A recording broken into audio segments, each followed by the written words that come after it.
ठुल्ला ऐं आसपास जे इलाइक़नि में मुसलसल हलंदड़ बरसाति खां पोइ माण्हुनि जा घर ड्रही पट थी विया आहिनि।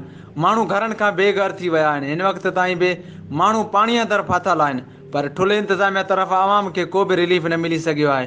ठुल्हे जो ॻोठु अब्दुल खोसो वार्ड नंबर 8 जा ॻोठाणा बियारो मददगार वेठल आहिनि।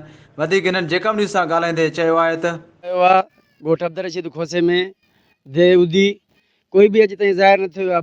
बरसातनि अहिड़ो कमु हालत करे छॾियो आहे, जॻहियूं किरी पिया आहिनि, कणक नुक़सान थिया आहिनि, जानी माली जेको बकरियूं रिढ हुया हरियूं ग़रीब उहे नुक़सान थिया आहिनि। तव्हांजे साम्हूं आहिनि सभु शइ, कूड़ न आहे, जॻहियूं किरियल आहिनि जेके नुक़सान थियल आहिनि। अॼु ताईं ॿार जेको आहे धुप ते वेठा आहिनि, कोई बि सहूलियत न आहे, न को खीमो आहे, न को तंबू आहे, न को राशन बि आहे। राशन मालिक ॾींदो, वधीक तव्हां असां करण को खीमो आहे, तंबू आहे, उहे छॾे आहिनि ॿारनि खे सहूलियत थिए, को छां ते वेहनि। असां इहो अपील कयूं था त असां सां तावन करनि। सिंध ठुलो वारनि खे जेके बि मिसाल आहिनि मिनिस्टर, उन्हनि खे अपील कयूं था करनि असां सां तावन। ताईं साईं असां वटि कोई माण्हू न पहुतो आहे।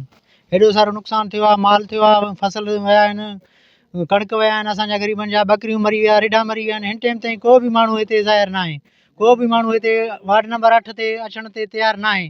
असां हेठि वेठा हर को रोडनि ते अची ॾिसी हलियो वञे थो, असां ॾे लही को बि माण्हू नथो अचे। न हिन टाइम ताईं डॉक्टर आहे, बीमारी आहे, सीमारी आहे, न को ॿियो शइ आहे। असां वटि का बि शइ न आहे, हिन टाइम ताईं सहूलियत का बि शइ जो न आहे, न कीमनि जो आहे, न ॿियनि शयुनि जो आहे, न मिसाल राशन जो ज़रूरत आहे असांखे, उहो बि असांखे नथो मिले।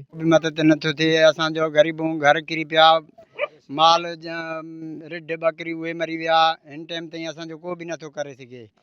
अब्दुल रशीद खोस वार्ड नंबर 8 बि असां सां सघे। असांजे खीमा वारनि जायूं विया, जानी माली रिढ बकरी उहे को बि वावर नथो करे सघे। हिननि जो वधीक चवणो हो त असांजा बछड़ा बुखूं काटण ते मजबूर आहिनि।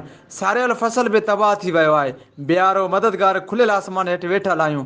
असां वटि हुकूमत जो कोई बि नुमाइंदो लड़ी न आयो। हिननि अला अख़्तियारनि खां मुतालबो कयो त असां खुलियल आसमान हेठि वेठल आहियूं, असांखे टेंट ॾिना वञनि ऐं खाद खुराक जो बि बंदोबस्तु कयो वञे। कैमरा टीम सां गॾु मोहम्मद अली धू, जेकब न्यूज़ ठुल।